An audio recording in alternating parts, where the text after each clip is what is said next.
द्वितीय कालांश अवसर समस्त को पुणी थे स्वागत तथा अभिनंदन। आम पूर्व कालांश कवि सच्चिदानंद राउतराय छोट मोर गाँटी दुईटी पद आलोचना करते पुणी आज परवर्ती दुईटी पद को आम आलोचना को नवा। ताहारी जल रगत होई शिरारे बहे जेसने नई निश्वासे मोर ताहारी वायु चलाए प्राण नाहाटी छोट मोर गाँटी। कवि जो जन्ममाटी जन्म होते जार पानी पवन शरीर पुष्ट होता से जन्ममाटीर जल शिरा प्रशिरा रक्त हो प्रवाहित होती जमती नदीर जल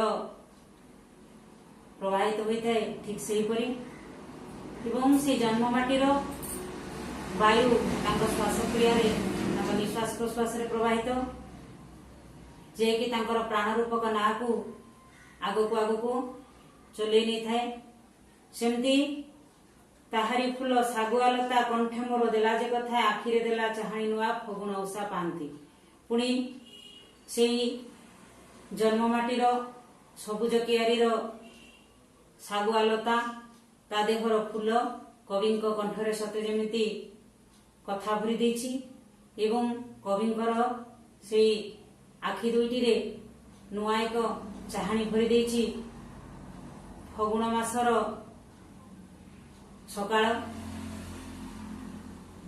आउ कौन है ना परवर्ती दुईटी पद देखा। ताहारी लटा ताहारी बण तागाई गोठ मुरली स्वन फसल कटा मधुर गान सकल मोर साहाटी।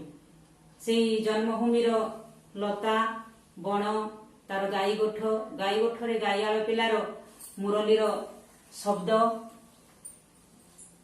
चषा पुओ फसल काटिबा समय जो सुंदर गीत गाए से गीतर सुंदर स्वर ये सबू जीवन रे प्रति मुहूर्त जमती साहा भरसा पलटि जाइछंती।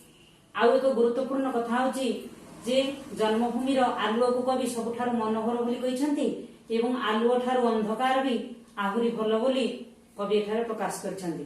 ना किपरि ना कवि जीवनर किछि मुहूर्त जहा से अंधकार समय रे रही जाइछि जोटा जीवन प्रति मुहूर्त बारंबार बारंबार मन को आसुची तेणु से जन्मभूमिर आलुओ ठारु अंधकार भल बोली कहिसंती जहाँकि जीवन रूपक रास्ता जीवन चलापथरे नुआ रास्ता देखिबार समर्थ होइछि।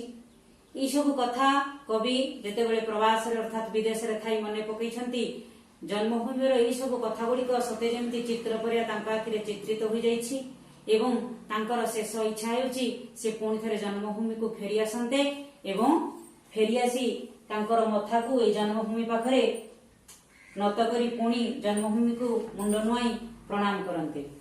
देखिबा एठी हमर अछि प्राण नाहा प्राण रूपक ना नाहा कहले नौका उषा समय होची रात्रिर शेष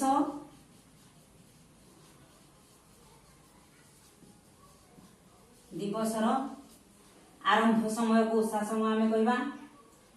मुरली मुरली शब्दर अर्थ होची बंशी स्वन स्वन कहले शब्द राहा राहा शब्द अर्थ होची रास्ता बा मार्ग। प्रवास प्रवास कहले विदेश। वर्तमान झड़ी झड़ी शब्द अर्थ देखा झड़ी कहले झलसी उठिबा।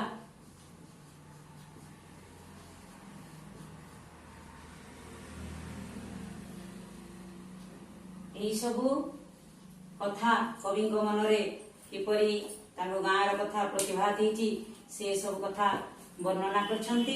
पुणी परवर्ती कालांश पाठ्यपुस्तक अंतर्गत एवं बहिर्भूत किछि श्रेणी कार्य ना गृह कार्य मु देवी तुम्हें मैंने कही निज पाखे नोट लिखन आकार प्रश्न उत्तर माध्यम रखिपर विषय को रखुची पुणी परवर्ती कालांश पुणी थे आउ गोटे विषय को आसी।